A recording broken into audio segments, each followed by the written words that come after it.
La région des Grands Lacs, au cœur de l'Afrique. Un continent que l'on dit oublié, condamné à l'enlisement. Révolte, coup d'État, famine, génocide, dictature bananière, pression de la Banque mondiale et du FMI, on n'en finit pas de dire que l'Afrique est mal partie. Pourtant, dans cette région, des hommes essayent depuis 6 ans de lutter contre la fatalité, de prendre en main leur destinée. Les anciennes puissances coloniales ont été momentanément marginalisées, mais ont-elles pour autant renoncé à maintenir leur domination économique?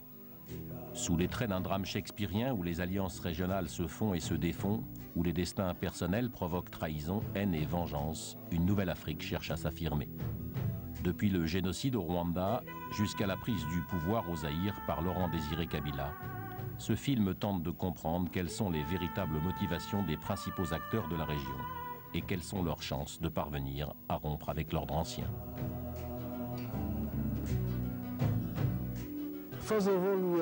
D'abord, nous sommes le centre de l'Afrique, le cœur de l'Afrique. Nous faisons le lien entre le sud, le nord, l'est et l'ouest. C'est une position on ne peut plus stratégique, une position capitale en Afrique. Car la libération du Zaïre représente la possibilité pour tous les autres pays d'Afrique de pouvoir enfin se développer. Vous savez, ce pays a depuis toujours été un frein au développement de la région, une sorte de base arrière à partir de laquelle il est possible de déstabiliser tous les pays voisins.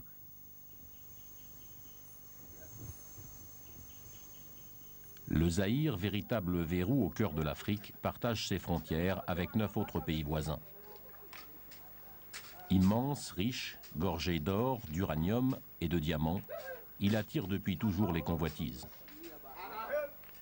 C'est le roi Léopold de Belgique qui le premier se l'approprie. La population est divisée en plus de 200 tribus. Pour régner, tout naturellement, les Belges encouragent les haines ethniques. La Belgique s'empare en même temps du tout petit Rwanda voisin, un pays où l'ethnisme est presque inexistant. Pour mieux asseoir leur pouvoir, les Belges vont donc l'attiser. La population est séparée en deux à partir de critères physiques. Les Tutsis sont la race dominante. Ils sont intelligents, distants mais polis.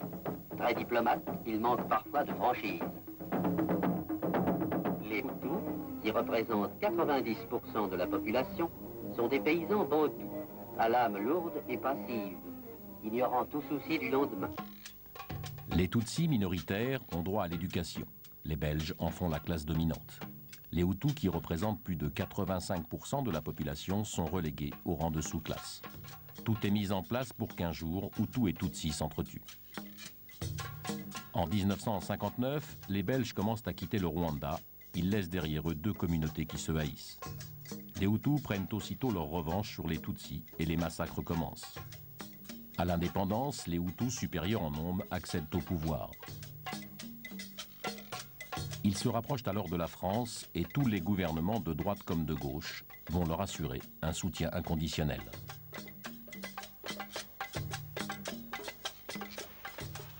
Persécutés, de nombreux Tutsis se réfugient au Zaïre. D'autres choisissent l'Ouganda.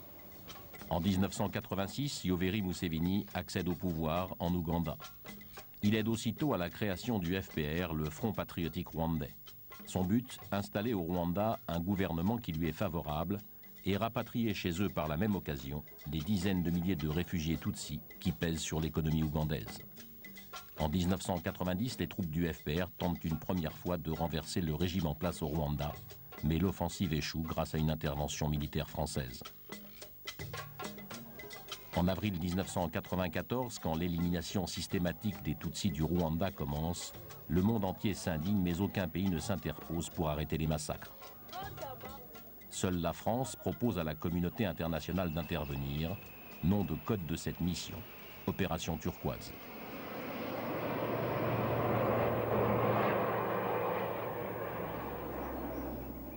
Le téléphone a sonné et le président Mobutu a eu quelqu'un au bout du fil, je ne sais pas qui. Est-ce le président Mitterrand?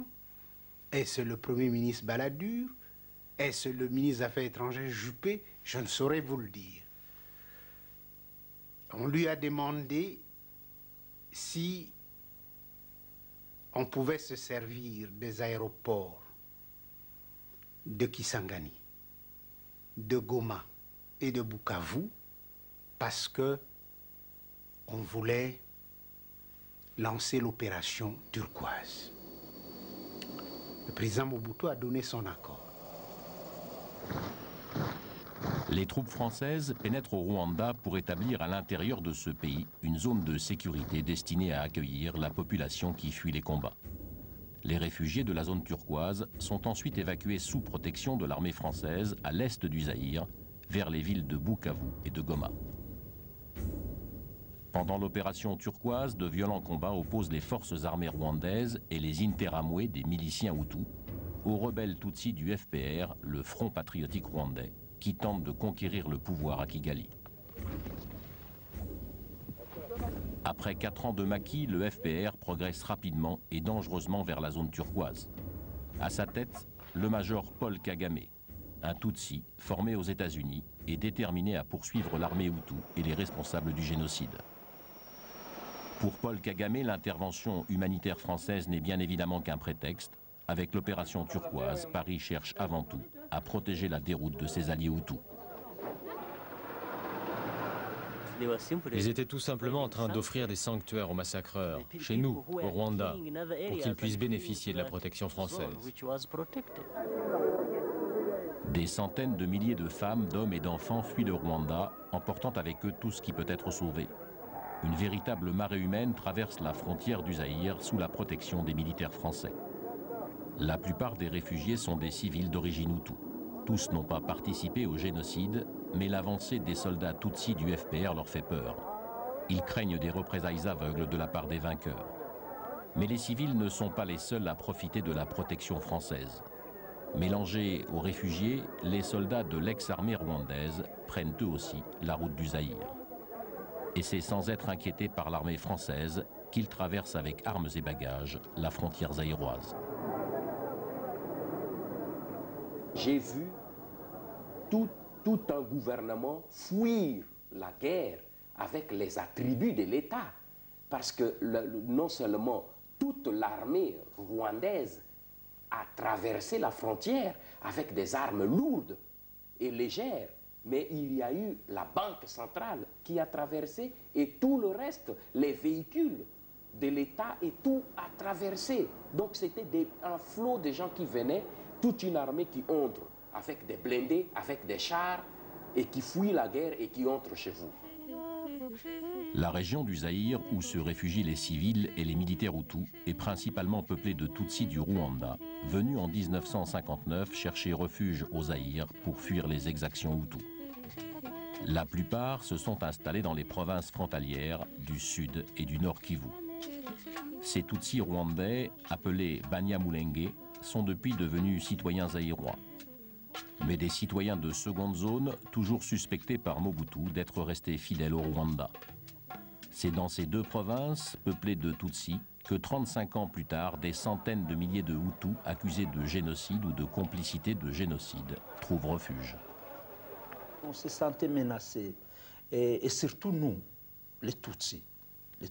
Les Tutsis se sentaient menacés parce que ces gens, ils fouillaient une armée qui disait une armée de Tutsis et ils venaient d'assassiner plus de millions de Tutsis. Donc on se sentait dans une insécurité totale. Nous rendions compte que la situation était explosive. Nous rendions compte que nous allions au-devant de nouveaux conflits et qu'il était important de trouver une solution.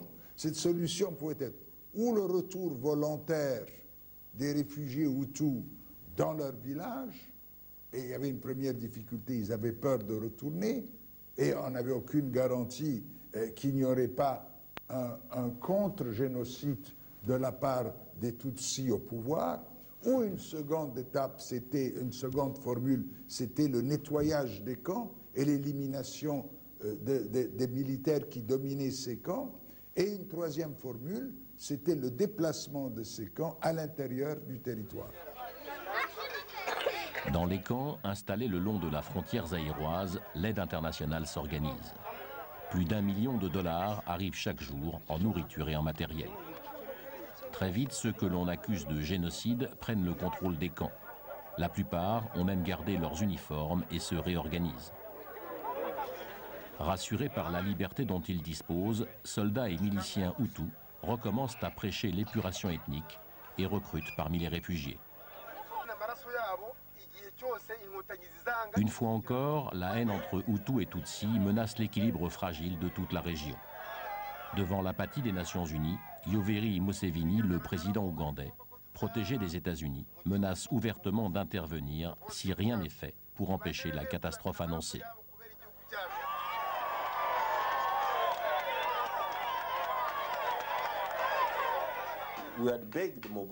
Nous avions supplié Mobutu de repousser ces réfugiés de la frontière jusqu'à l'intérieur du Zaïre, comme les Nations Unies le préconisaient, mais il a refusé. Nous avions supplié la communauté internationale de séparer dans les camps les réfugiés civils des militaires, mais ils ont refusé.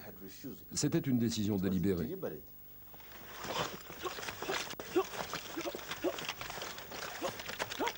Dans les camps, les soldats Hutus se préparent à reconquérir le pouvoir à Kigali. Un peu partout, la nuit, le long de la frontière zaïroise, des volontaires recrutés parmi les réfugiés sont entraînés et formés au combat.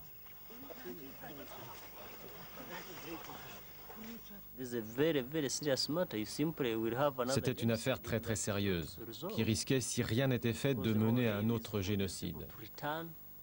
Parce que le seul but de ces gens, c'était de revenir au Rwanda pour recommencer ce qu'ils avaient fait en 1994. Devant la menace, le FPR, à peine sorti du maquis, se prépare déjà à une nouvelle guerre. Il ouvre ses rangs et recrute au Zaïre parmi la population d'origine Tutsi, mais aussi parmi les opposants à Mobutu.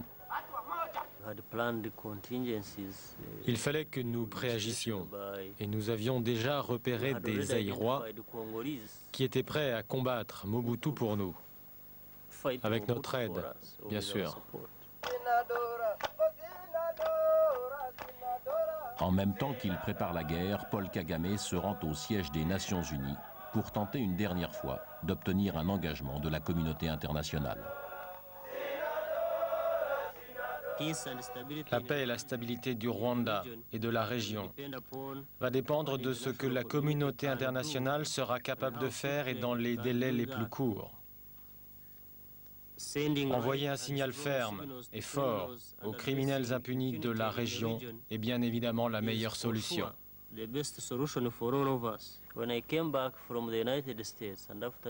Quand je suis rentré des États-Unis, et après avoir mis en garde le gouvernement américain et les Nations Unies, très honnêtement, j'étais dans un état d'esprit très combatif. J'étais prêt à prendre toutes les mesures nécessaires pour régler la situation.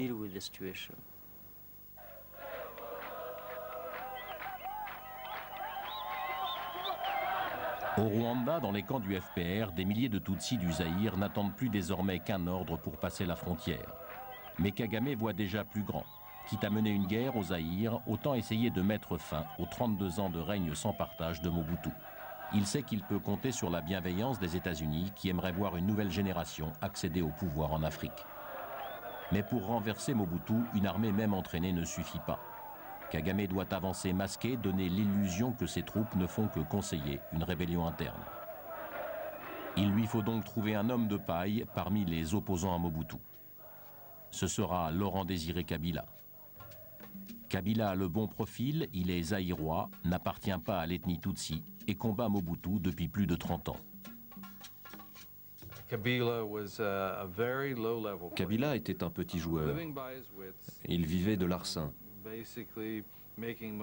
Il se faisait de l'argent en exploitant illégalement des mines d'or, en faisant quelques enlèvements.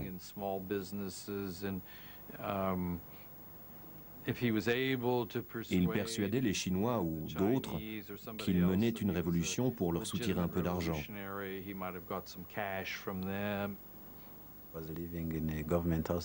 Il vivait en Tanzanie, dans une maison que lui prêtait le gouvernement. Il était sous la protection des services secrets. Je ne l'ai jamais vu faire d'affaires illégales. Je pensais qu'il avait un potentiel, car il s'opposait à Mobutu depuis très longtemps. Et en plus, il était du Katanga, de l'est du Zaïre. Il parlait Swahili.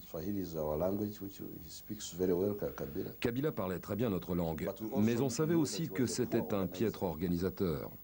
Il n'avait jamais réussi à s'organiser contre Mobutu. J'ai accepté de le présenter à Kagame. Pourquoi? Parce que le Rwanda avait de sérieux problèmes avec Mobutu. J'ai donc demandé à Innocent Bissangwa de l'amener au Rwanda pour le présenter à Kagame. Je l'ai conduit à Kigali. Je savais où aller. Je connaissais le bureau du vice-président et les gens qui travaillaient avec lui. J'ai vu Kagame et je lui ai parlé de Kabila. Il ne le connaissait pas du tout. Je ne me souviens de rien qui m'ait frappé à son propos. De toute façon, il fallait faire avec la situation et avec les Zaïrois. Disons qu'un accident de l'histoire nous a fait tomber sur Kabila. Mais seul, Kabila n'est pas un alibi suffisant pour servir de couverture à l'intervention rwandaise. Parallèlement, 3 autres opposants à Mobutu sont contactés, dont Deogracias Bouguera, un Tutsi zaïrois du Nord Kivu, créateur dans les années 1990 de l'Alliance démocratique populaire. Autour de Kabila, ces hommes vont former l'AFDL, l'Alliance démocratique pour la libération du Congo, une organisation d'opposants à Mobutu, mais dirigée en sous-main par les Rwandais. Toute l'idée était de réunir tous ces Zaïrois qui venaient d'endroits différents, avec des histoires différentes, et de trouver un moyen qu'ils fassent cause commune. On voulait essayer de les impliquer ensemble dans une sorte de mouvement politique organisé, capable d'articuler un programme et même de justifier la guerre qui commençait au Zaïre. C'est un jeune officier rwandais qui est chargé des opérations militaires au sein de la FDL. James Kabarebe n'a que 25 ans lorsque les troupes du FPR prennent Kigali en 1994. Il en a 29 quand Paul Kagame lui confie la mission d'aider les fondateurs de la FDL à renverser Mobutu. Mais entre eux, ils ne se connaissaient pas. Il fallait donc qu'un Rwandais qui les connaisse soit présent à leur première rencontre pour faire les présentations. Ce jour-là, dans le bureau de James Kabarebe, je suis arrivé le premier avec mon équipe de l'ADP. Après, il y a une jupe militaire qui est arrivée avec 2 hommes. D'abord, c'était Kabila. C'était la première fois que je le voyais physiquement. J'ai vu un homme qui était en sandales. Un vieux, mais qui semblait boiter, avec une tête rasée. Mais je me suis dit, c'est lui, Kabila. Je les ai présentés un par un. Et j'ai introduit l'ordre du jour, c'est-à-dire la libération du Zaïre et la guerre contre Mobutu. Ils étaient contents. Je pense qu'ils étaient contents de s'être rencontrés. Chacun a commencé à parler de son expérience. Qu'est-ce qu'il a vécu comme répression, comme torture morale, civique, d'où il venait, qu'est-ce qu'il avait fait. Tandis que Kabila, il semblait être réservé. Il regardait beaucoup plus, je me souviens, parce qu'il faisait ça, il regardait le plafond là, du bureau. Et quand il a intervenu, il nous a dit que son parti, le PRP, avait ses militants dans le Sud Kivu. Les hommes, les armes, la logistique, tout est en place. Les Rwandais et leurs alliés de l'AFDL n'attendent plus qu'un prétexte pour déclencher la guerre contre Mobutu. Le gouverneur du Sud Kivu, qui vivait à Bukavu, a fait une déclaration à la radio. Il donnait une semaine seulement aux Tutsis zaïrois du Sud Kivu, notamment à ceux qui vivaient dans les montagnes de Mulenge, pour quitter le pays sous peine d'être tués dans les 6 jours. within 60 days. Viva, viva Wananchi wa Alliance! Viva! Viva, viva Majesty Alliance! Viva! Le 18 octobre 1996, Kabila et les fondateurs de la FDL, à la tête d'une armée principalement composée de soldats rwandais, passent la frontière zaïroise à la tête de 3 colonnes en direction des villes de Goma, Bukavu et de Uvira.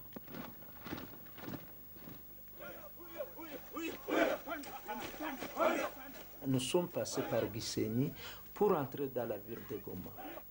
Et je me souviens que c'était la nuit, nous sommes entrés à 22 heures.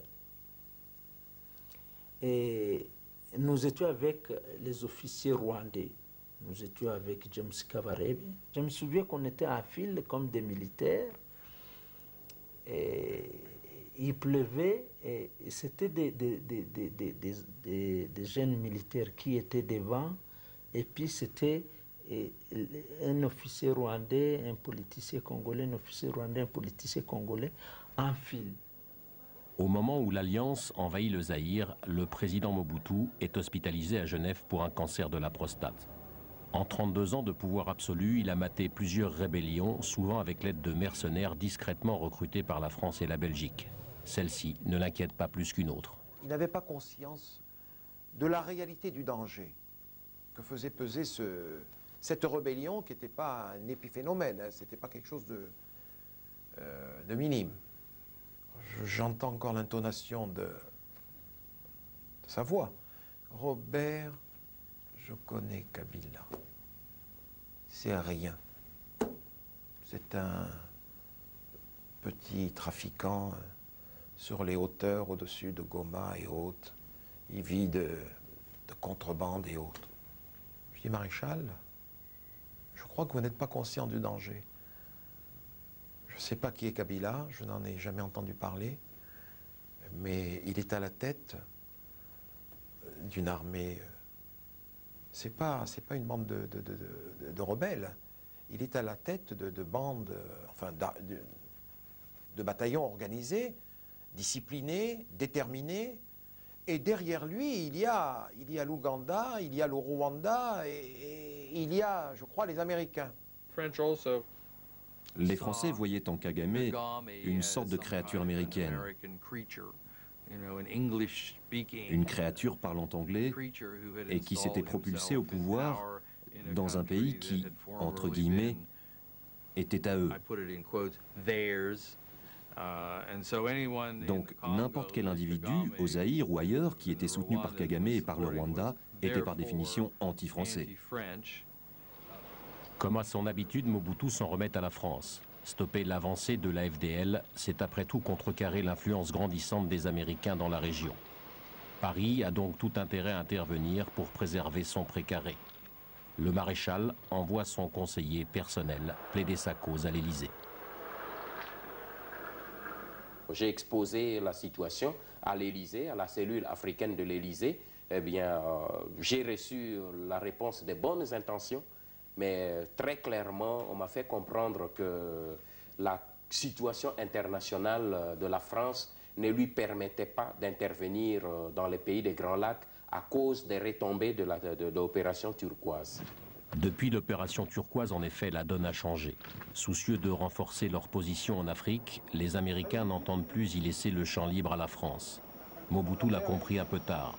Sa seule chance d'arrêter l'avancée des troupes de Kabila est donc de jouer la carte humanitaire et de demander une intervention des Nations Unies en faveur des réfugiés pris dans les combats. Il fallait absolument obtenir l'envoi des forces multinationales. Si le président Mobutu le demande, il dit si moi je le demande, ils n'accepteront pas. Et il a demandé que la France soit le porte-parole. La place du président Mobutu dans le dispositif français a toujours été une place non seulement importante, mais privilégiée. Alors, monsieur le Premier ministre, ami, vous êtes dans une forme comme toujours éblouissante. Vous savez, l'estime dont le président jouit en France comme en Europe, et qui est très grande, le respect dont il est entouré dans nos pays, vous savez l'amitié qu'on lui porte. Et puis alors, s'agissant de moi, vous savez que j'ai pour lui des sentiments très profonds et très respectueux, mais qui sont les sentiments de l'affection. La France a accepté Et M. Dupuche m'a dit, nous allons faire cette demande. Et après, ils nous ont envoyé Robert Bourgi, qui est descendu voir le président Mobutu avec la réponse positive que la France allait demander l'envoi de forces de l'ONU au Zaïre. Mais quand cette demande a été faite, il y a eu l'opposition des États-Unis. N'importe quelle force internationale envoyée au Zaïre fin 1996, que ce soit pour protéger les réfugiés, pour calmer la situation ou n'importe quoi d'autre, aurait aussi servi à renforcer l'autorité de Mobutu et de son gouvernement. C'est ce que voulaient les Français. C'est ce que nous ne voulions pas. Il n'y avait aucune raison de sauver Mobutu. Malgré l'opposition des États-Unis, la France tente d'obtenir l'envoi d'une force internationale. C'est comme à l'hôpital, on ne peut pas refuser un patient. On est tenu par une responsabilité morale.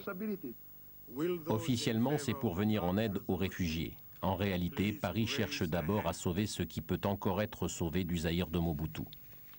Les Nations Unies refusent d'arbitrer ce qu'elles considèrent comme un conflit d'intérêts entre la France et les États-Unis.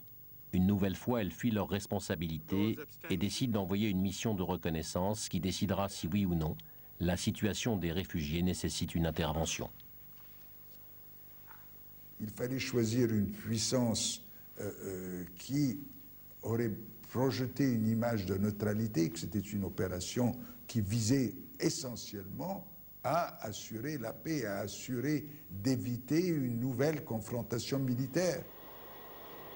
C'est un général canadien qui est envoyé sur place.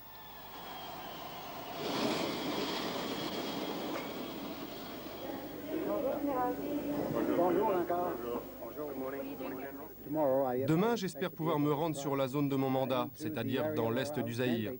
Et bien sûr, je coordonnerai mon action sur le terrain avec ceux qui le détiennent militairement.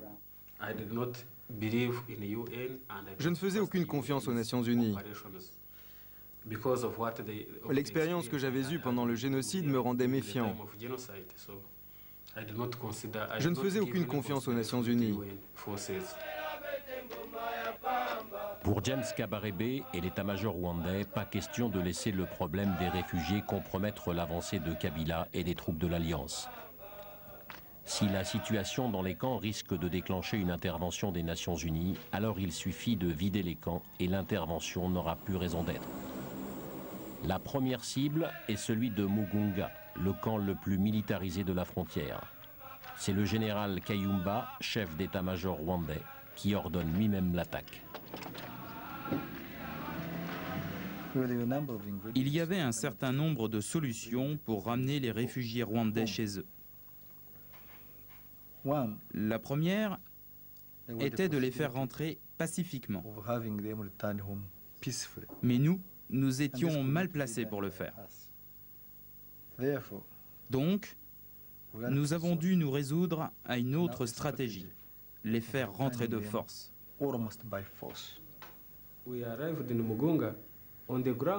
Nous sommes arrivés à Mugunga par voie de terre, en nous battant chaque jour entre Goma et Mugunga.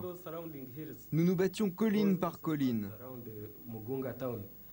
Les alentours de Mugunga étaient défendus par les ex-FAR et les miliciens, et nous avons dû les affronter. Quand nous avons enfoncé leur dernière ligne de défense, les ex-FAR et les miliciens se sont d'abord repliés dans les camps de réfugiés. Puis ils ont essayé de fuir à l'intérieur du Zaïre, en direction de Kisangani.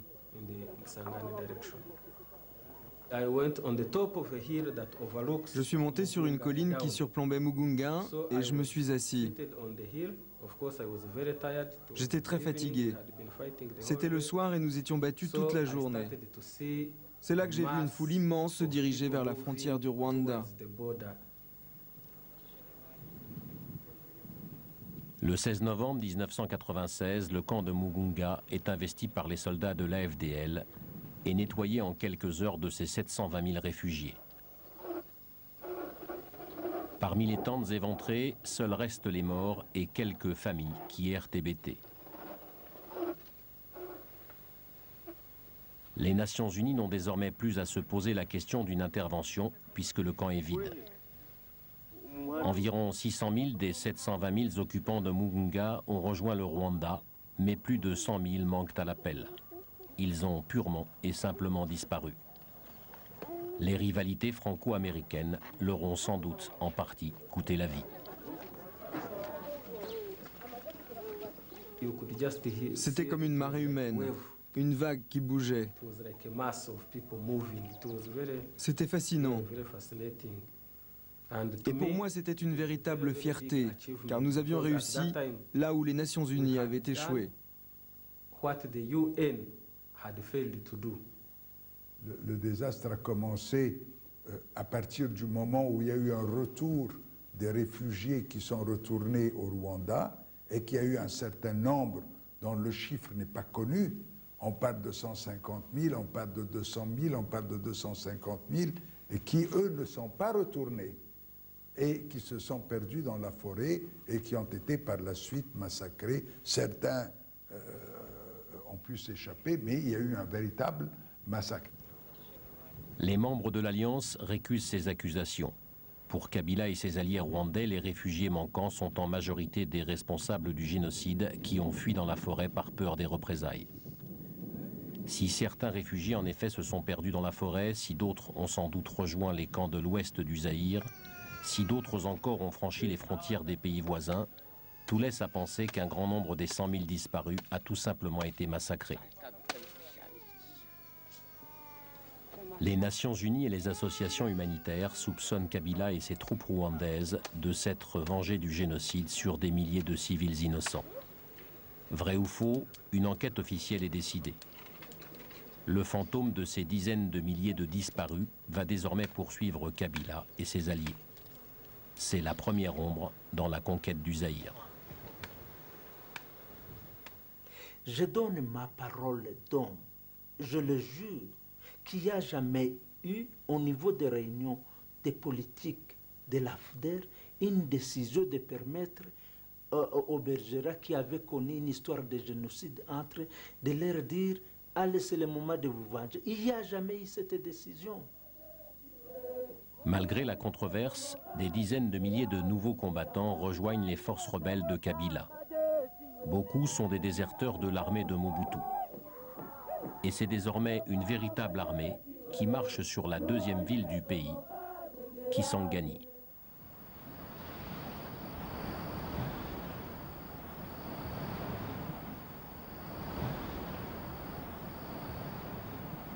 Le secrétaire général de l'Élysée, Dominique de Villepin, est allé voir le président Mobutu, pleine rébellion, à Roquebrune-Cap-Martin.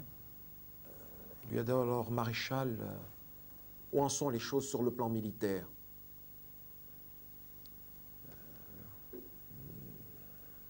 Je cite fidèlement Mobutu, qui me le rapporte.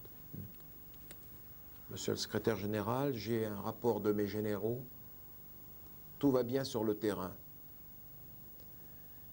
Et le président Mobutu, de s'entendre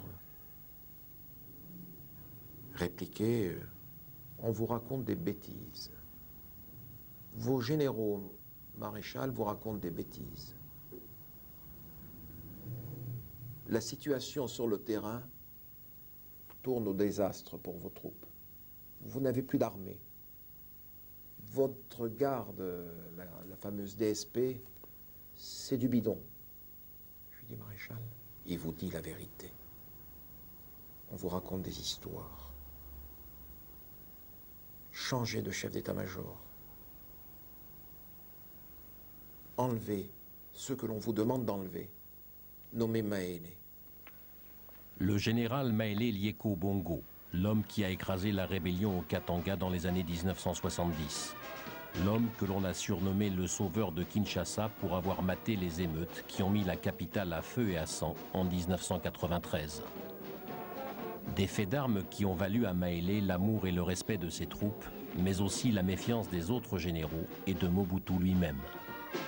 Maélé est venu me voir et il m'a dit vous dites au président que je suis à son côté. Et là, Mayele m'a révélé quelque chose que même moi, je ne savais pas. Il a retroussé la manche de sa chemise et m'a montré ici 2 cicatrices. Et il m'a dit, vous voyez ça? Répétez cela quand vous verrez le président Mobutu, que je vous ai montré ça. J'ai fait un pacte de sang avec lui. Si je le trahis, je mourrai. Si moi, Mayele, je le trahis, je mourrai. Ce n'est pas moi qui vais le trahir, il peut me faire confiance. Le président Mobutu ne voulait jamais que son pouvoir puisse lui être ravi. Et peut-être que moi, je n'étais pas là en 93, que Mayele, en mettant fin au pillage, avait acquis une certaine célébrité. Et que cette célébrité ne pouvait que porter ombrage au président Mobutu, probablement. Je ne sais pas, mais le président Mobutu ne voulait pas de Mayele, mais finalement, même les généraux ne voulaient pas du retour de Mayele.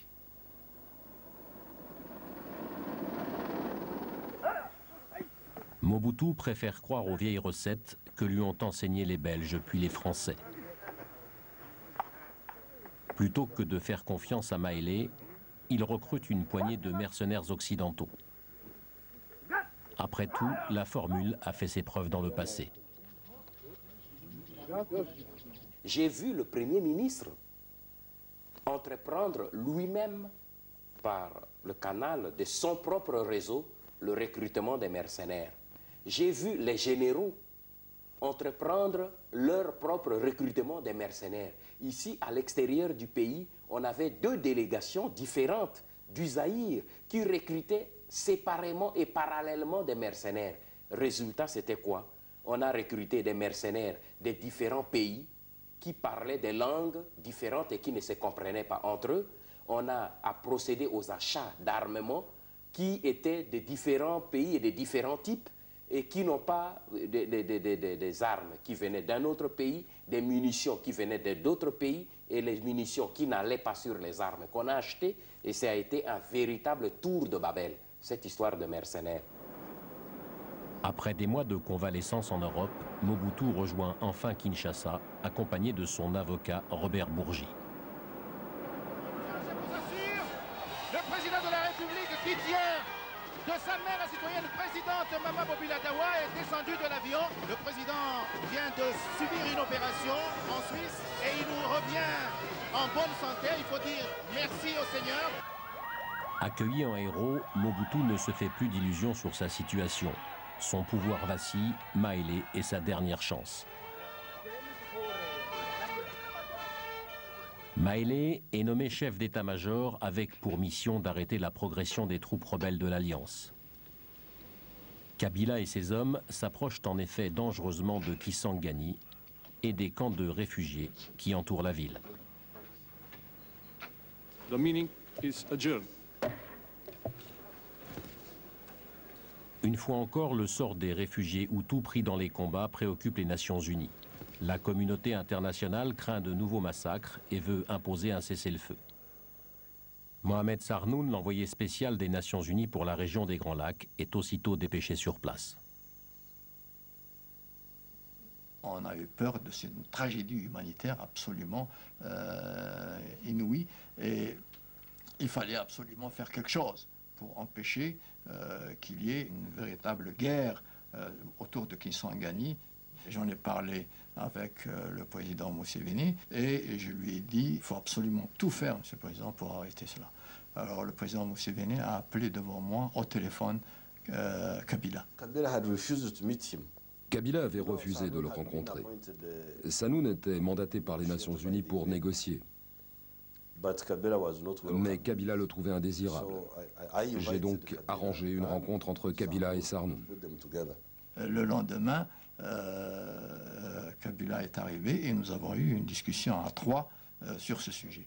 Et j'ai dit au président Kabila, écoutez, il faut absolument arrêter votre offensive et laissez-nous essayer d'abord de régler le problème des réfugiés, d'évacuer les réfugiés, de trouver une formule pour que il n'y ait pas cette tragédie humanitaire. Ça ne lui plaisait pas. Pas du tout. Mais ce n'était pas Kabila qui combattait, c'était les Rwandais qui faisaient la guerre. Kabila n'avait toujours pas de troupes à lui et ne faisait rien pour en avoir. Pourtant, un cessez-le-feu autour de Kisangani pouvait être une bonne chose pour Kabila. Ça lui aurait donné le temps de se constituer une armée. Le fait qu'il veuille foncer comme ça sur Kinshasa prouve que construire sa propre force ne l'intéressait pas. Tout ce qui l'intéressait, c'était que les Rwandais l'amènent rapidement au pouvoir. Il n'y aura ni cessez-le-feu ni combat. La ville tombe comme un fruit mûr entre les mains des rebelles.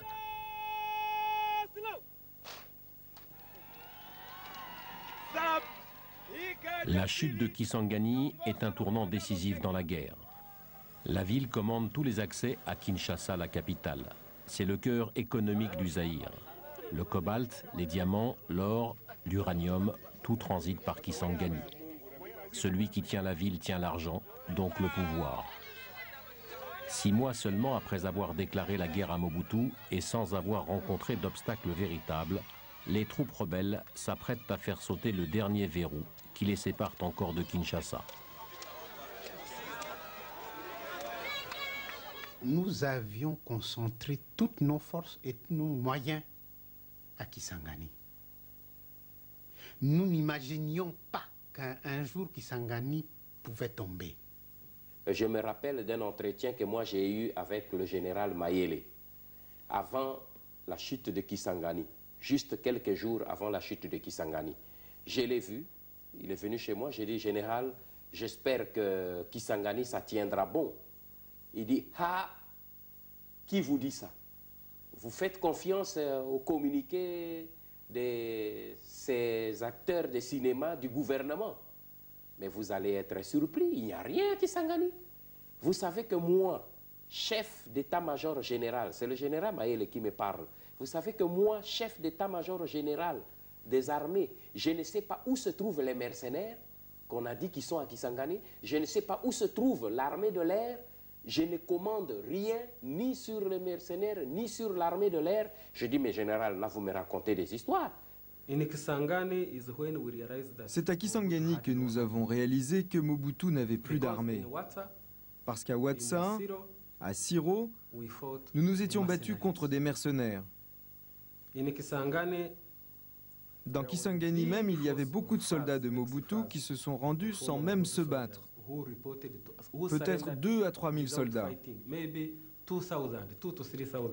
J'ai appelé Dominique de Villepin en temps réel à l'Élysée et je lui ai dit je viens d'avoir Mobutu, Kisangani est tombé. Je ne sais pas si vous connaissez Dominique de Villepin, carré, hein, sec, vous savez. Et il m'a dit de cette voix métallique, il m'a dit, eh bien, mon petit gars, c'est foutu. Kisangani représentait aussi la chute des mythes d'une dictature soutenue par l'Occident, le mythe aussi des mercenaires qui avaient longtemps changé l'ordre établi en Afrique. Ça représentait le mythe aussi de l'Occident qui avait une mainmise, qui pouvait changer de n'importe quoi sans que les Africains le fassent eux-mêmes. Donc on a compris que c'était une fierté, une renaissance d'une conscience nouvelle de prise en charge des Africains par eux-mêmes. Donc c'est beaucoup de choses qui s'engagent à une image qui est utile non seulement aux Congolais, mais à tous les Africains. L'échec de Kisangani, de Mobutu avec ses mercenaires, avec ses amis occidentaux qui voulaient encore une fois les maintenir, même malades, et l'unité dans l'action des Africains, c'était quelque chose de très louable qui a pris naissance dans les consciences des Africains.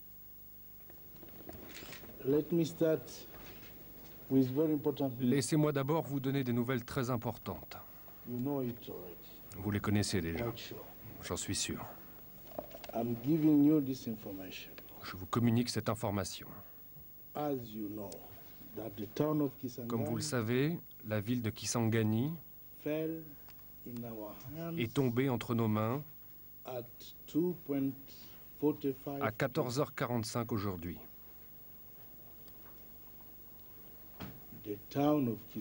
La ville de Kisangani est tombée entre nos mains. Je le répète. Pour la première fois, la donne change en Afrique. L'ordre établi par les anciennes puissances coloniales est remis en cause par les Africains eux-mêmes. Dans les rues de Kisangani, les rebelles sont devenus libérateurs. Mais derrière la FDL, c'est Kabila que la foule acclame. Kabila, l'homme de paille, Kabila l'éternel maquisard, tient désormais entre ses mains le sort du plus vieux dictateur africain. Pour les Nations Unies, il devient urgent de faire asseoir Mobutu et Kabila autour d'une même table. Une fois encore, la mission est confiée à l'ambassadeur Sarnoun. Makara a reçu un message. Il m'a dit, bon, Sarnoun vient d'arriver. J'ai soufflé au président, j'ai dit, monsieur Sarnoun vient d'arriver. Il a dit, bon, oui. Il dit, bon, allez le chercher. Nous étions près du stade. Il voulait voir Kabila. Je lui ai dit que nous pouvions entrer dans le stade, qu'il était plein de monde, qu'il pourrait saluer les gens, et que Kabila lui-même était là et qu'il pouvait aussi le voir.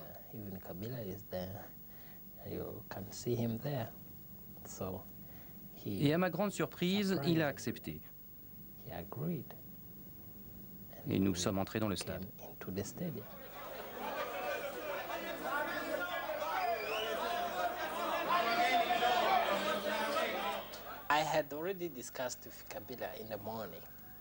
J'avais déjà parlé à Kabila le matin pour lui proposer de demander à la foule ce qu'elle pensait de l'avancée sur Kinshasa.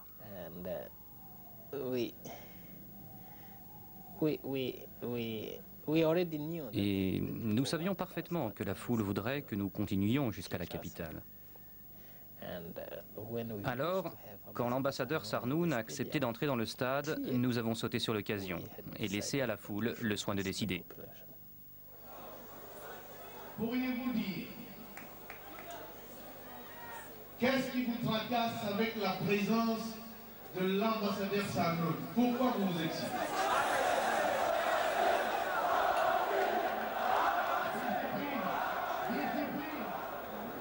Qu'ils ne veulent pas du cessez-le-feu. Mais...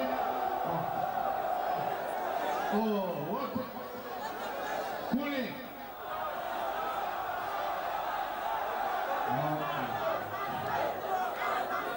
Qui veulent qu'on avance?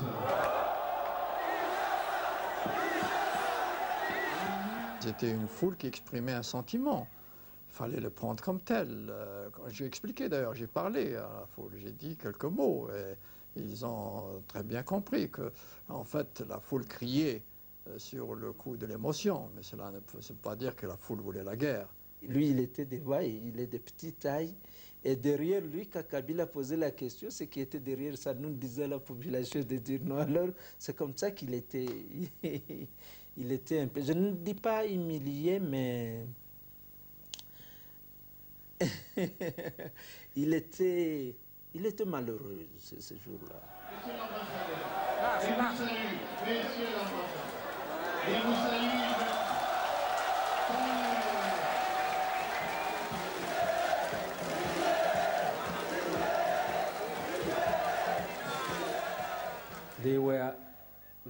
N'importe quel changement les aurait rendus heureux.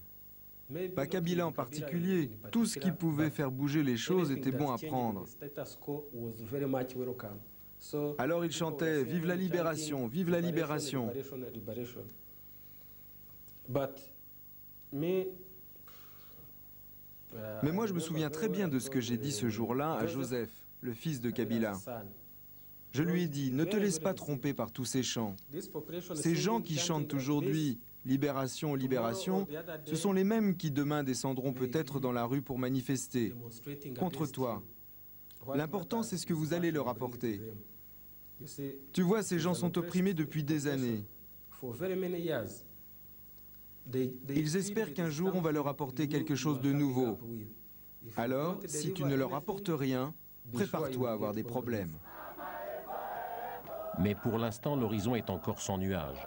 Avec la prise de Kisangani, Kabila devient brusquement le centre de tous les intérêts. Politique bien sûr, mais surtout économique. Les multinationales sont prêtes à tout pour obtenir la moindre concession minière. Les mieux placées sont américaines. Kabila peut désormais compter sur 2 armes en plus pour conquérir Kinshasa, la reconnaissance et l'argent. Dans la capitale, la tension est palpable. La ville est vide et la rumeur donne déjà Kabila vainqueur.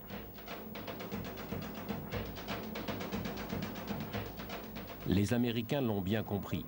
Bill Richardson, l'envoyé spécial de Bill Clinton pour la région des Grands Lacs, est chargé de faire passer le message au maréchal Mobutu.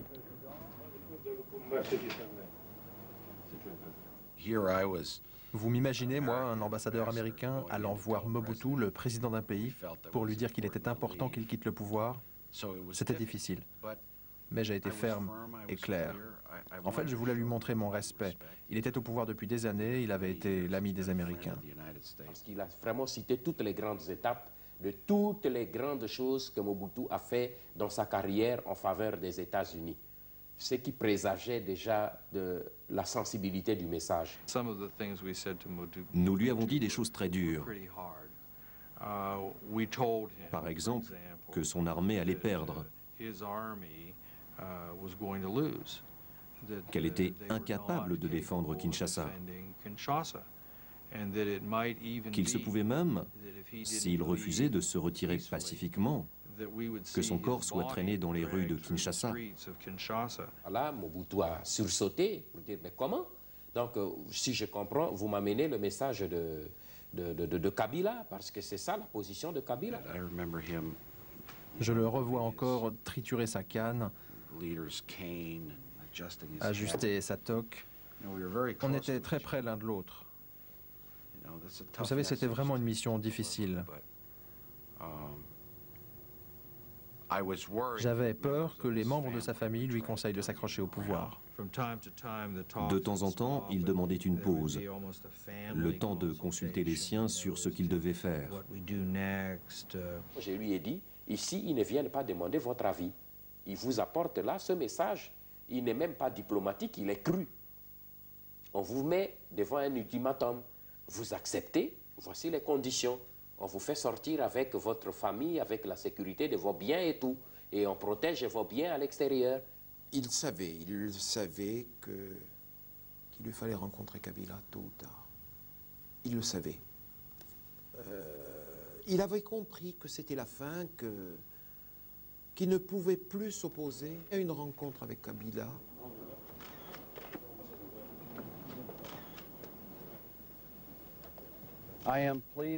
Je suis heureux d'annoncer que le président Mobutu et M. Kabila ont accepté de se rencontrer. C'est une occasion historique qui pourrait permettre une transition pacifique au Zaïre.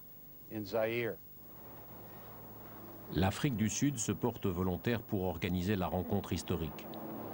Parmi les problèmes à régler, celui du lieu où se dérouleront les pourparlers. Nelson Mandela propose l'Uteneka, un navire de guerre sud-africain. C'est le président lui-même qui servira de médiateur pour ces négociations de la dernière chance. Les menaces à peine voilées de Bill Richardson laissent peu de marge de manœuvre à Mobutu. Le vieux dictateur accepte contraint de s'asseoir à la même table que Kabila, l'homme qui règne désormais sur plus de la moitié du Zaïre. Il avait peur, il est parti avec toute sa famille.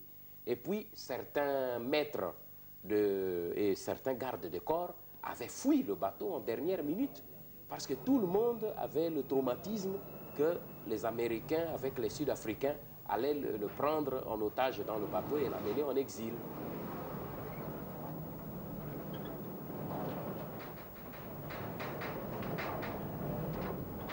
Le président me regardait. J'avais appris en 4 années à décoder son regard. Une grande souffrance, une grande détresse, une grande solitude. Et aussi, quelque part, la volonté d'en finir. D'en finir, voilà. Et quand ce soir-là, Kabila n'est pas venu. Un hélicoptère faisait aller et venait, on montait, on descendait, on montait, on descendait. Juste en ce moment où la tension commençait à monter, ouf, on entend l'hélico, et puis toute l'attention est tournée vers l'hélico. L'hélico atterrit, et puis tout le monde attend la sortie de Kabila, et on voit la silhouette de Thabo Mbeki sortir, plus rien. Kabila ne voulait pas venir. Quel intérêt avait-il à négocier? Il avait les troupes, les armes et l'argent. Le président Mandela n'était pas du tout content de notre comportement.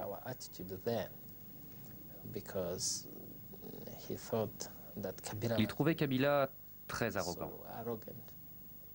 C'était pour moi la première fois de voir comment Mandela est en colère.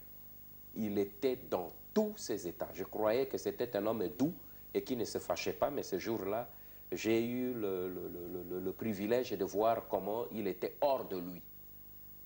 Il avait des propos extrêmement durs vis-à-vis de Kabila pour le coup, parce qu'il considérait ça vraiment que c'était une injure face à lui, parce que c'est une gifle qu'il avait ramassée là sur la face du monde. C'est ce bateau français, le Jean Moulin, amarré tout près de l'Outénéka, qui inquiète Kabila. Sa visite était prévue, mais le leader des rebelles est persuadé que les Français veulent lui tendre un piège et tenter une dernière fois de sauver Mobutu. Kabila m'a dit qu'il avait des informations précises sur le bateau français. D'après lui, il était là pour tirer sur notre avion et nous tuer tous. Il a donc catégoriquement refusé de venir. Je lui ai alors proposé de partir tout seul, dans un premier hélicoptère, pour servir de leurre, pour que je serve de cible, si jamais ils avaient vraiment envie de tirer.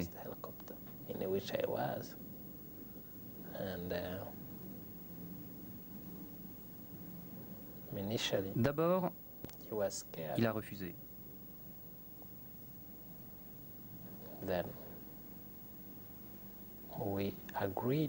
Puis on s'est mis d'accord. Il a accepté. Nous étions tristes. Nous avons commencé à pleurer parce que j'étais persuadé de mourir.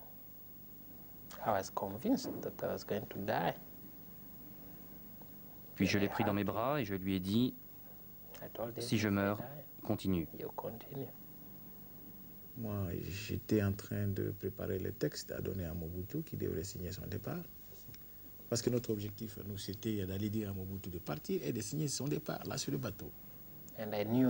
Je savais que si la rencontre de l'Outénéka échouait, nous n'arriverions ni à rejoindre Kinshasa, ni à renverser Mobutu.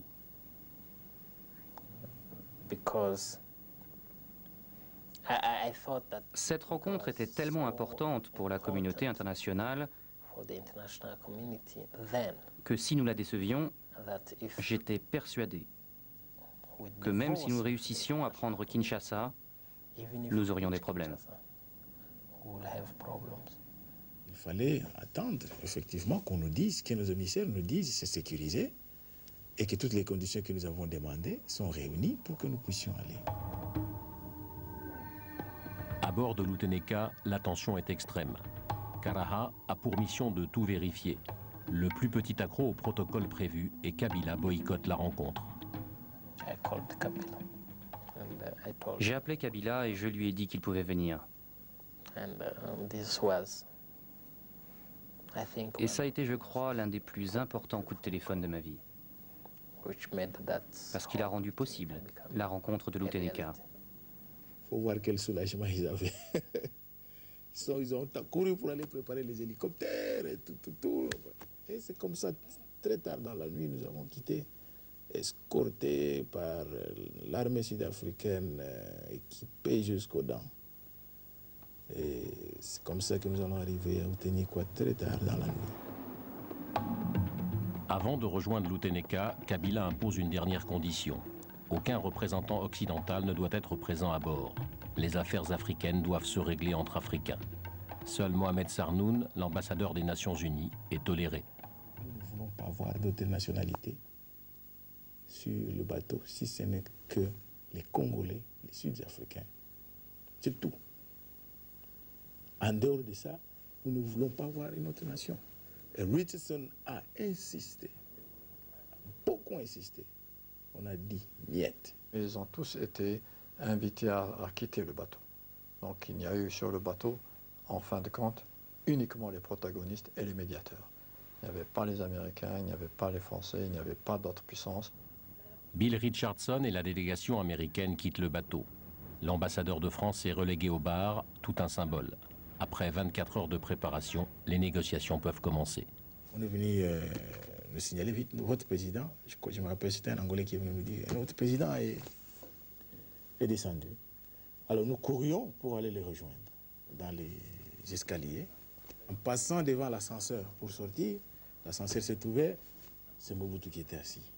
Il était dans l'ascenseur assis sur une chaise là. Et je me suis arrêté parce que bon, il fallait laisser le malade passer. Là, j'ai réalisé qu'il était fini. Qu'il était fini. Mais je me rappelle aussi, j'ai senti que j'avais vraiment de la haine contre lui. Je me disais ça, c'était le diable. C'était le diable. C'est, disons, le président Mandela qui a joué sur ce plan un rôle très important, qui a parlé d'une manière personnelle, d'une manière tout à fait franche, ouverte, avec les deux responsables. Il était très direct et il a fait appel au sentiment de M. Kabila par rapport à la maladie de M. Mobutu. Et en même temps, il a fait aussi vraiment fait comprendre à M. Mobutu qu'il fallait savoir sortir de l'histoire quand il faut sortir de l'histoire. Après un long et franc échange de vues, il a été convenu que chacune des parties étudierait les propositions de l'autre et ferait connaître ses conclusions au président Mandela. La rencontre est un échec. Aucun accord n'est signé. Mobutu refuse de renoncer au pouvoir, Kabila, lui, refuse de renoncer à Kinshasa. L'espoir américain d'une transition en douceur est compromis. Les troupes de l'Alliance ne sont plus qu'à 150 km de la capitale zaïroise. En 6 mois, les rebelles ont conquis plus de la moitié du pays et peuvent désormais compter sur le soutien de la population et d'autres pays voisins comme l'Angola par exemple. Mais la prise de Kinshasa s'annonce plus difficile. La DSP, la garde personnelle de Mobutu, est décidée à vendre chèrement sa peau. Une fois encore, le sort de Kinshasa est entre les mains du général Maélé. Mais celui que Mobutu a hésité à nommer chef d'état-major sait que militairement, la bataille de Kinshasa est perdue d'avance. Nous cherchions une solution pour éviter que la guerre n'embrasse Kinshasa.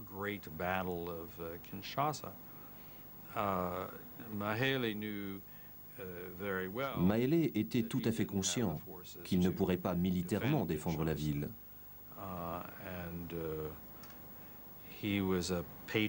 C'était un patriote et il ne voyait aucune raison valable de s'engager dans cette bataille. Le général Mayele a eu le courage, ça il faut le lui reconnaître, de dire au président Mobutu ce que les autres généraux n'osaient pas dire. C'est-à-dire, il a dit au président Mobutu, nous ne sommes plus capables d'assurer votre sécurité. Je me souviens très bien. Nous étions chez moi, assis l'un en face de l'autre. Nous buvions du thé. Nous avons abordé l'éventualité de son ralliement et je lui ai dit, vous savez, ça peut être très dangereux pour vous. Et je comprends tout à fait que la décision de vous rendre aux troupes rebelles est une décision difficile à prendre pour le chef d'état-major que vous êtes. Il a répondu, c'est vrai, mais vous devez comprendre que pour moi, seul compte le sort des habitants de ce pays, et tout particulièrement celui des habitants de Kinshasa. C'est plus important pour moi que ma propre réputation, que mon histoire personnelle. En fait, en d'autres mots, il voulait dire, c'est la seule bonne décision à prendre. Quand il a réalisé que tout était fini, il a cherché à entrer en contact avec nous. Il voulait établir un contact avec Kabila pour voir comment éviter la guerre à Kinshasa. Il a demandé à entrer en contact avec Kabila pour régler les détails de son ralliement. Kinshasa devait passer aux mains des rebelles sans qu'aucun coup de feu ne soit tiré. Les troupes de Maélé devaient assurer leur sécurité et tout faire pour qu'elles ne rencontrent aucune résistance. La passation des pouvoirs aux troupes de l'Alliance devait se faire en douceur. Les troupes de l'AFDL convergent vers Kinshasa. Très vite, la capitale est encerclée. Les aéroports du pays tombent un à un aux mains des rebelles. Un seul, celui de la capitale, reste sous contrôle des hommes de Mobutu. Son avion personnel est déjà à portée des tirs des rebelles. Les gardes du corps du maréchal doivent coûte que coûte maintenir une piste ouverte pour lui permettre de fuir. C'est la fin de 32 ans de règne sans partage. J'étais derrière. Quand le maréchal est descendu du véhicule, il a regardé Maélé, il avait les larmes aux yeux, en disant « Même toi, Maélé, mon fils ». Et Maélé répondra ceci, dit « Monte dans l'avion, je ne peux plus assumer ta sécurité ici ». J'étais en plein milieu du fleuve Congo. Et je ne savais même pas de quel côté était le Congo-Brazzaville et de quel côté était le Congo-Kinshasa. J'ai posé la question à des civils qui étaient là sur la rive et ils m'ont indiqué l'endroit où débarquer. Nous nous sommes organisés et nous avons convergé vers le camp de Tchatchi. Aussitôt, les soldats de la garde spéciale se sont rendus. Ça a été la fin de la guerre du Kinshasa. Le bain de sang est évité. Une fois encore, le général Maélé a sauvé Kinshasa. Un dévouement qu'il paiera de sa vie, il meurt le soir même, assassiné par le dernier carré des soldats fidèles à Mobutu. J'étais chez moi, les gens m'appelaient pour me dire « Quelqu'un a vu les troupes de l'Alliance en ville le long de la voie ferrée ». Puis quelqu'un d'autre a appelé et m'a dit « Maélé est mort ». J'ai répondu « Ça n'a pas d'importance. Tout est réglé maintenant. Tout est fini. »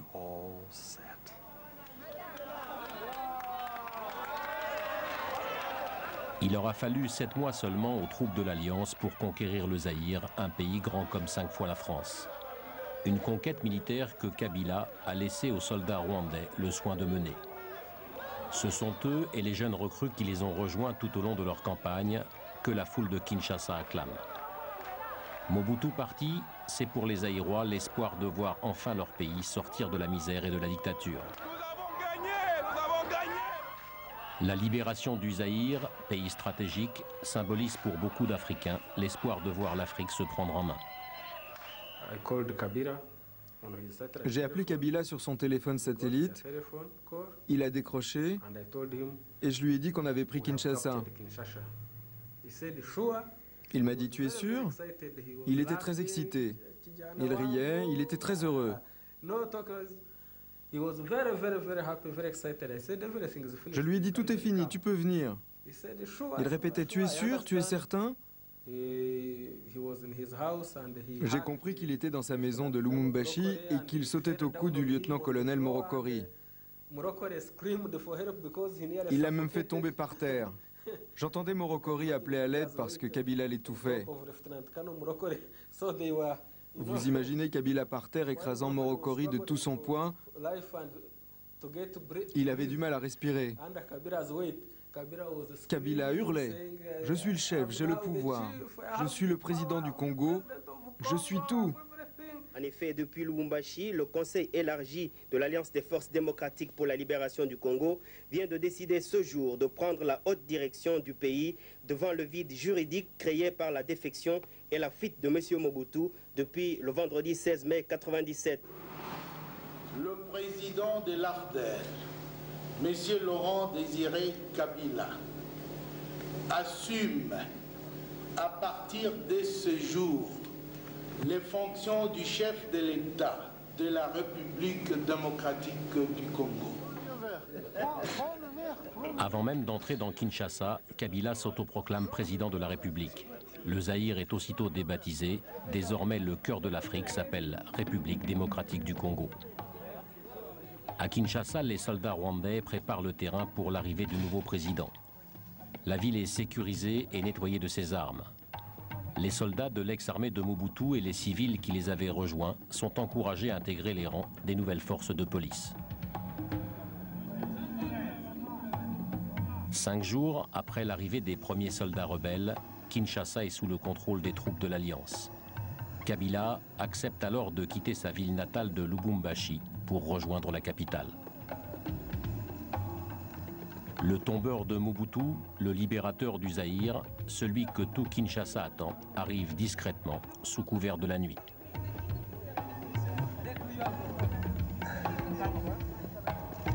Monsieur Kabila, s'il vous plaît. Monsieur...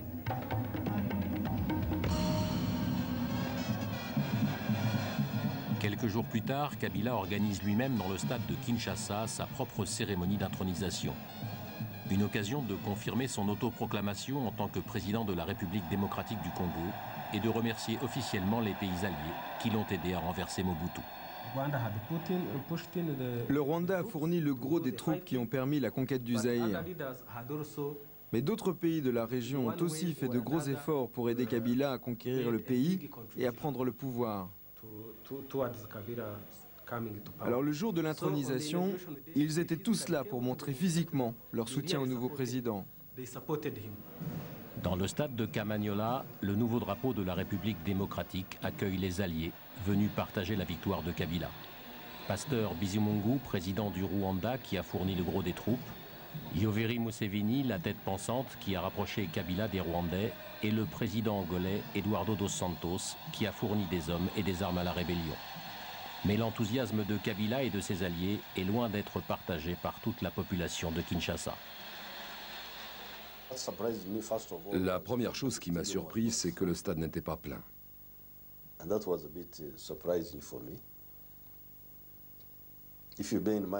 J'étais vraiment très étonné.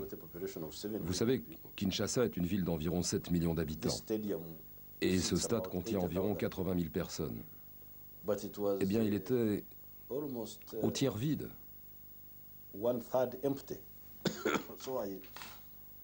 C'est la première chose que j'ai remarquée. Et puis il y avait des gens qui dehors manifestaient contre nous et contre Kabila. Le problème venait des partis d'opposition.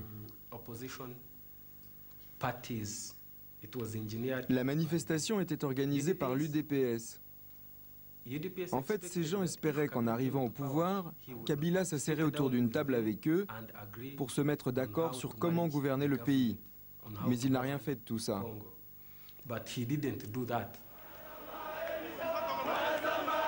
L'UDPS, l'Union pour la démocratie et le progrès social, représente l'opposition civile à Mobutu.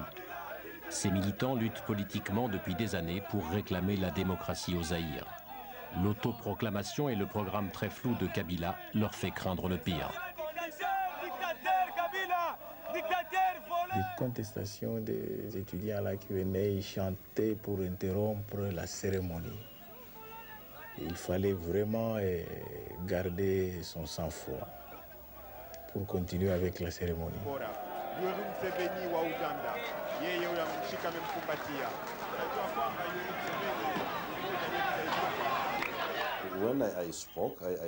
Quand on m'a donné la parole, j'ai décidé de parler de l'aspect positif des choses plutôt que des côtés négatifs. Mobutu était parti, ça libérait l'Afrique, parce que le Congo était une véritable barrière entre l'Est et l'Ouest du continent.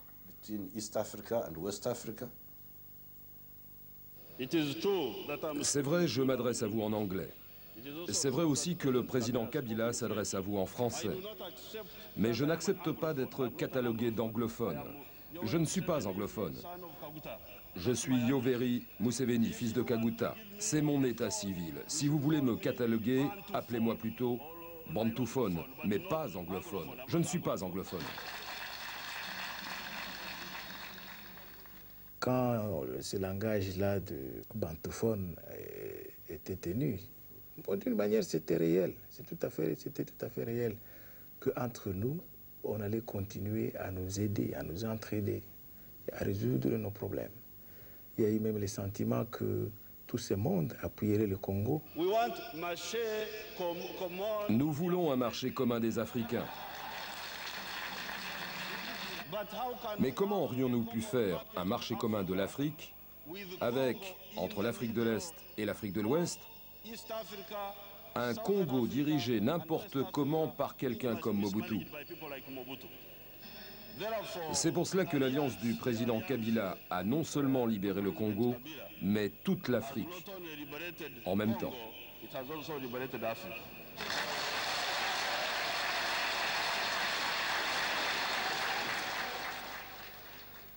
Ça a été un très bon moment, un moment historique. Nous aurions pu faire beaucoup de grandes choses ensemble.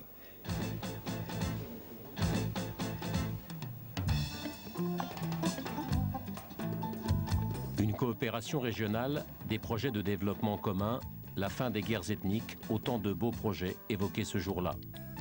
La nouvelle génération des dirigeants réunis autour de Kabila se jure de gouverner autrement. L'Afrique des Grands Lacs est prête à unir ses forces et ses richesses pour changer le destin de tout un continent. Mais la communauté internationale exige d'abord que les vainqueurs lui rendent quelques comptes. Nous allons travailler et agir ensemble. C'est l'événement le plus important pour l'Afrique depuis la fin du colonialisme. Mais nous sommes aussi ici pour apporter notre soutien à son Excellence Laurent-Désiré Kabila et aux troupes de l'Alliance contre la communauté internationale qui réclament une enquête et accusent M. Kabila d'avoir massacré des réfugiés. Le fantôme des réfugiés disparus au cours de l'avancée des troupes de l'Alliance vient brusquement gâcher la fête et hanter Kabila et ses alliés. Les questions sur les dizaines de milliers de réfugiés Hutus disparus pendant la guerre sont nombreuses. Combien sont morts? Qui porte la responsabilité de leur disparition? Les soldats Tutsis de l'Alliance se sont-ils à leur tour rendus coupables de génocide? La communauté internationale réclame des réponses à toutes ces questions, mais Kabila refuse de coopérer avec la commission d'enquête. Les Américains sont les premiers embarrassés.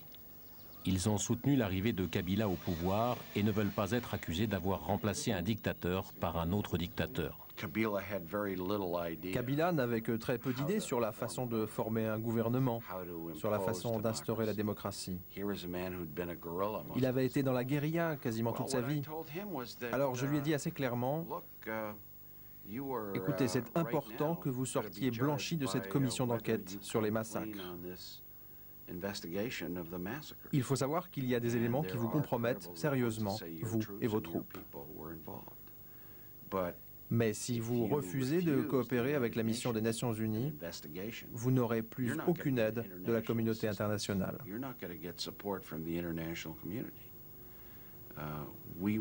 Nous voulons que vous acceptiez cette commission.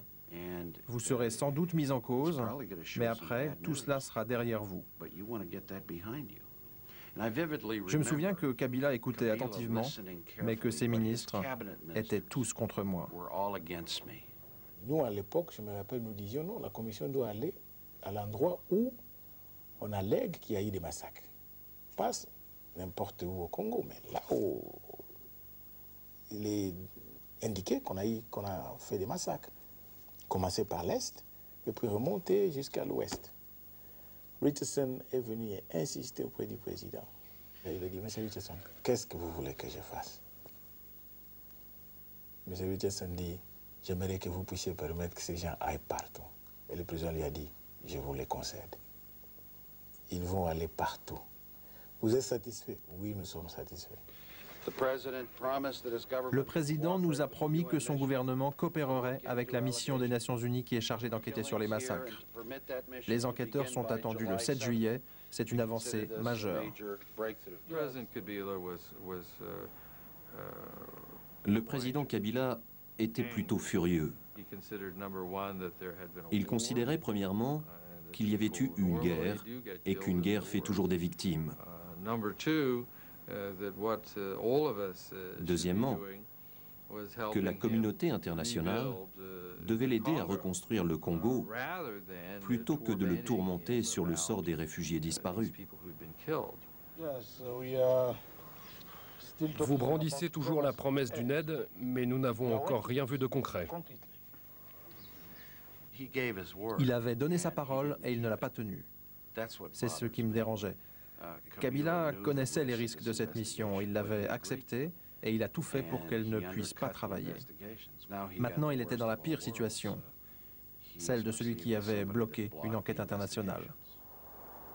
Kabila envoie aux Nations Unies une délégation chargée de définir les objectifs de la commission d'enquête qu'on lui a imposée. Elle est conduite par son ministre des Affaires étrangères, Bizima Karaha. Les points de vue sont diamétralement opposés. Kabila veut que la commission enquête sur la globalité du sort des réfugiés. Mary Robinson, présidente de la Commission des droits de l'homme des Nations Unies, exige que seul le sort des réfugiés disparus soit abordé. Kofi Annan se montrait assez conciliant pour trouver une solution consensuelle. Autant Mme Robinson était particulièrement agressive en exigeant par tous les moyens que la République démocratique du Congo autorise la commission d'enquête à faire son travail, faute de quoi ils allaient préconiser des mesures draconiennes aux Nations Unies. On n'excluait d'ailleurs pas l'embargo. Nous avons essayé d'expliquer à Mme Robinson que la Commission devait répondre à beaucoup d'autres questions. Combien de gens s'étaient réfugiés au Zaïre, par exemple? Combien de Zaïrois étaient morts eux aussi pendant la guerre?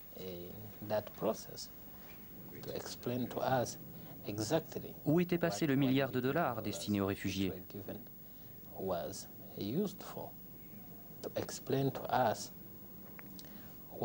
Quel avait été exactement le rôle des Nations Unies pendant les événements?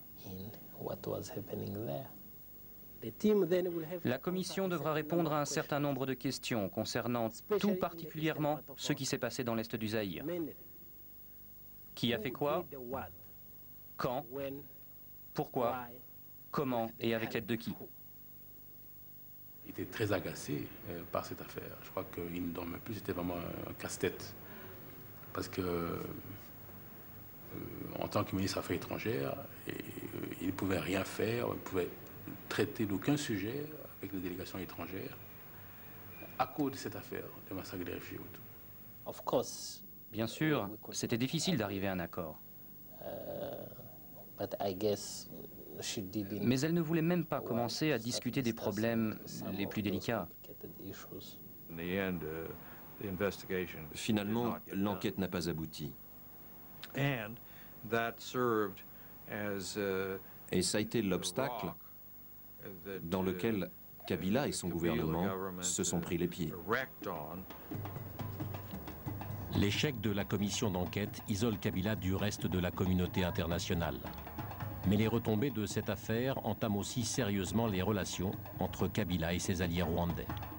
Kabila refuse d'être le seul à porter le chapeau. Après tout, le gros des troupes accusées d'avoir massacré les réfugiés était principalement composé de soldats de Kigali. Mais ce n'est pas le seul point de tension entre Kabila et ceux qui l'ont porté au pouvoir. Le Zaïre regorge de richesses et le Rwanda et l'Ouganda, qui ont largement participé à l'effort de guerre, exigent en récompense des services rendus une partie de l'immense gâteau sur lequel ils ont assis Kabila. L'abondance au Zaïre de cobalt, de diamants, d'or, de cuivre, d'uranium et de bois précieux a depuis le début du siècle attiré la convoitise des puissances coloniales. Kabila reproche à ses alliés de vouloir à leur tour profiter des richesses de sa République démocratique. 6 mois à peine après la prise de Kinshasa, la lune de miel tourne au divorce. Personne ne pouvait penser que l'Ouganda, par exemple, et le Rwanda avaient pour arrière-fond de leur pensée de faire main basse sur toutes les richesses dont le pays regorge. Kabila prétendait que nous, les Rwandais, faisions sortir clandestinement du cobalt du Congo.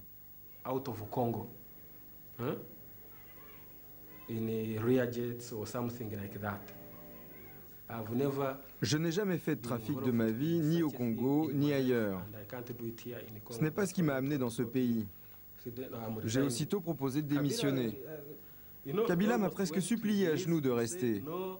Il m'a dit non, vous avez fait tellement pour nous, vous ne pouvez pas partir maintenant, il faut rester. J'ai tout de suite fait un rapport au Rwanda et Kabila s'est rendu à Kigali. Au Rwanda, Kabila est reçu avec tous les honneurs que mérite son rang. Mais l'heure n'est déjà plus à la confiance et pendant la rencontre, le conflit qui couvait entre Kinshasa et Kigali éclate au grand jour. Le Congo actuellement est en train d'être saigné à blanc. Les fraudeurs font traverser des centaines de kilos d'or par semaine, en passant par le Rwanda vers l'extérieur. Nous avons tissé des liens d'amitié et de fraternité, mais l'amitié, il faut toujours l'entretenir. Et il faut un respect mutuel. Là, s'enclenche au fait le processus de séparation au fait, entre l'armée rwandaise et le président de la République. Militairement, Kabila a toujours dépendu des Rwandais. Il devient urgent pour lui de pouvoir compter sur sa propre armée. C'est au Katanga, dans sa tribu, que Kabila recrute ses troupes. Mais les Rwandais le soupçonnent de recruter aussi parmi les responsables du génocide. Kabila a commencé à se méfier de tous les Congolais d'origine Tutsi qu'il avait accompagnés au pouvoir. Il ne faisait confiance qu'aux Katangais, les hommes de sa tribu. Petit à petit, il s'est mis à écarter tous les fondateurs de la FDL, comme Massassou par exemple. Il les écartait un par un. Son pouvoir était devenu répressif. Et Kisasa était mort, il avait accusé Massassou de vouloir faire un coup d'État. Il m'avait accusé au mois de mars 1998 de vouloir faire un coup d'État avec 30 kilos de documents. Un jour, j'ai intercepté un message de Kabila qui demandait à ses commandants de ne plus arrêter ni emprisonner nos ennemis, les soldats de l'ex-armée rwandaise qui se cachaient dans l'est du Congo. Il voulait qu'ils puissent s'organiser et proposer de les mettre à l'abri dans un endroit tenu secret. Les anciens génocidaires n'étaient pas inquiétés. Ils circulaient librement. D'autres opposants à mon propre gouvernement venaient du Soudan se réfugier en toute impunité au Congo. Nous avons donc décidé de prendre nos distances avec Kabila. Parce qu'en même temps, il nous invitait officiellement pour faire croire au monde que nous étions tous derrière lui. Il fallait lui montrer que nous n'étions pas satisfaits de sa façon d'agir. L'Ouganda et le Rwanda accusent Kabila de soutenir les rebelles qui menacent la sécurité de leurs frontières et donc de la région. Kabila, de son côté, accuse ses alliés de se comporter au Congo comme une armée étrangère, de mépriser la population congolaise et les lois de son pays.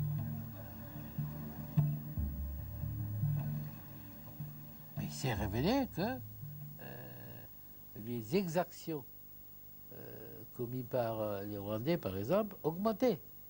Exactions, les premiers temps, on n'y croyait pas. Ils ont arraché la voiture de quelqu'un, ils ont arraché la femme de quelqu'un, ils se sont comportés en pays conquis, etc.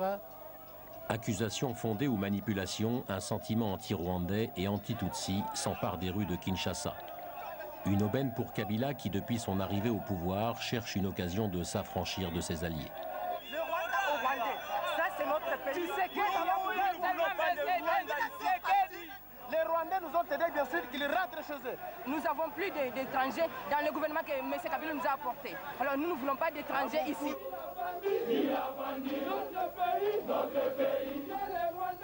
Geste symbolique, Kabarebe, l'œil de Kigali auprès de Kabila, celui qui lui a ouvert la route de Kinshasa, est brusquement remplacé à la tête de l'armée par le général Kifwa, le propre beau-frère de Kabila. Grâce aux troupes qu'il a levées dans sa province natale, Kabila peut enfin envisager le départ des Rwandais. James est venu dans mon bureau me disant que voilà, les choses ne vont pas bien,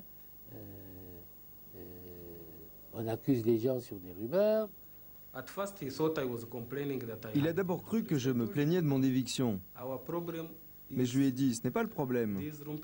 Le problème, c'est tout le lumpen prolétariat qui prend notre place et qui risque d'envenimer encore plus les relations entre nous et Kabila. Il disait ça avec beaucoup de mépris. J'ai dit, comment les officiers issus du lumpen prolétariat? Ah, ben celui qui m'a remplacé est rentré dans mon bureau. La première chose qu'il a fait, c'est de répandre aux quatre coins de la pièce des fétiches pour neutraliser les soi-disant fétiches que moi j'aurais dans mon bureau. Je lui ai simplement donné comme exemple l'attitude du général Kifoua, celui qui m'a remplacé. Quand il est entré dans mon bureau, vous savez, pour la passation de pouvoir, il est arrivé avec une chèvre et il a égorgé la chèvre. Il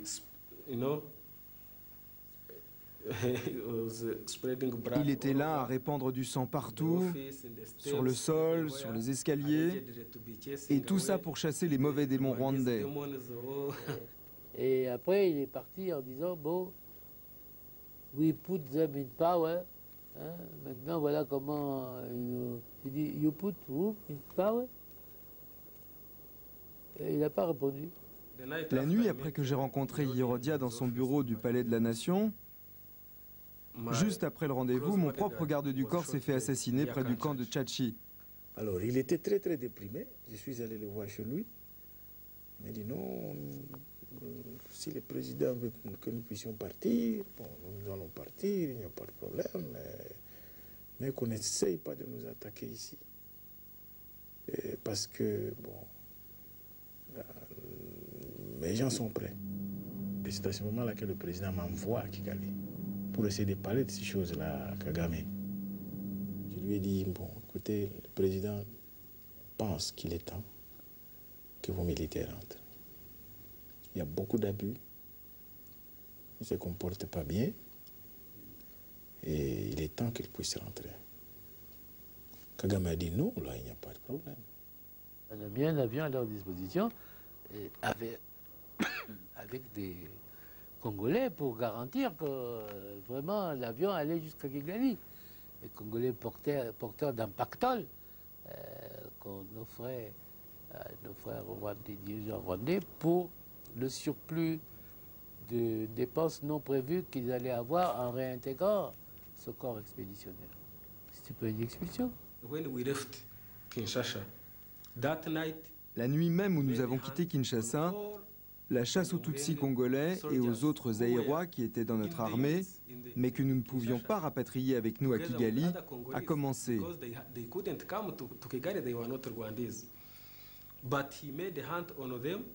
Ils ont été traqués, arrêtés, tués. Quelques-uns ont essayé de s'organiser pour se rebeller.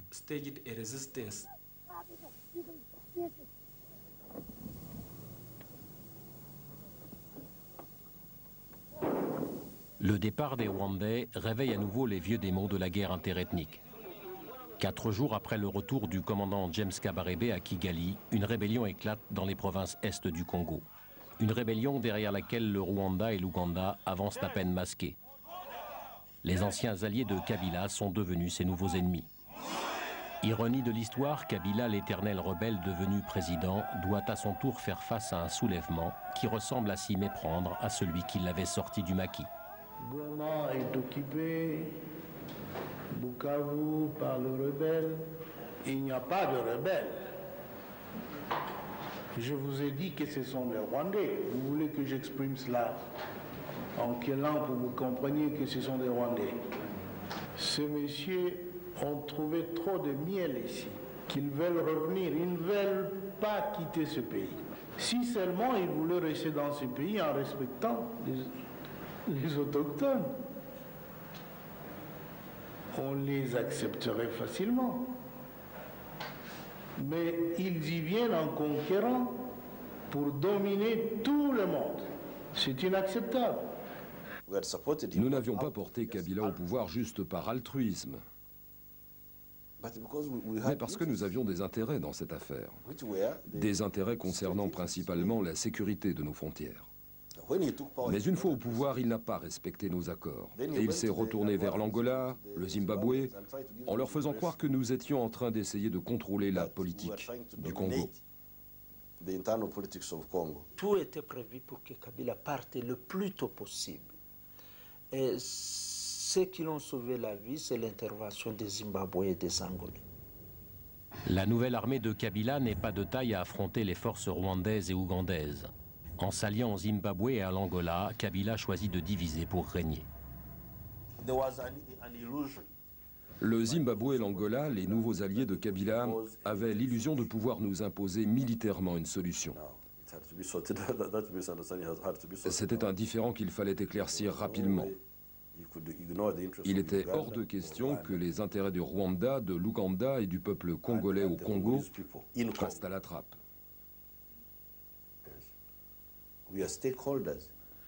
Nous étions ceux qui avaient porté Kabila, et il n'était pas question que nous abandonnions le terrain. En s'alliant à Kabila, l'Angola s'assure de la neutralité du Congo dans la guerre civile qui l'oppose depuis 25 ans aux rebelles de l'UNITA. Le Zimbabwe espère surtout des retombées économiques. Un an après la chute de Mobutu, la région est à nouveau en guerre. Le rêve d'une Afrique unifiée était-il trop beau ou naîtra-t-il enfin de ces nouvelles convulsions? Les causes qui m'ont poussé à prendre les armes contre Mobutu sont les mêmes qui me poussent à les faire aujourd'hui contre Kabila. Nous sommes prêts à les faire jusqu'à ce qu'on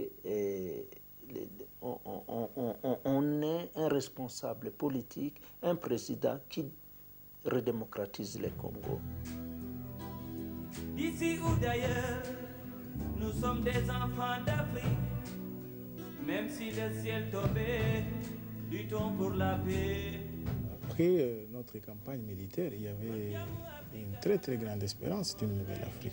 Tout à fait. Vous savez, Mobutu, c'était vraiment un grand bloc du développement de l'Afrique. Et tout le monde ne souhaitait que son éjection, d'une manière ou d'une autre, et la reconstruction d'une nouvelle Afrique. Et je pense qu'avec la guerre, tout a été perdu d'un coup.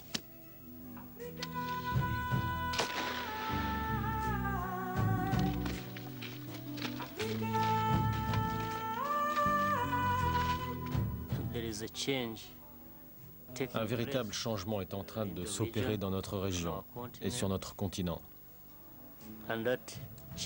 Et ce changement, si nous voulons qu'il soit véritablement significatif, ne peut pas juste arriver par accident. Il doit être réfléchi et mené à bien par des gens qui ont une véritable vision des bouleversements dont a besoin la région et le continent africain tout entier. Ici ou ailleurs, la paix crie du bonheur. Même si le ciel pleurait, luttons pour nos frères. Si quelqu'un doit résoudre les problèmes de l'Afrique, ce sont les Africains eux-mêmes. Les étrangers pourront s'en mêler ou ne pas s'en mêler, mais plus tard, c'est d'abord à nous de prendre notre destin en main.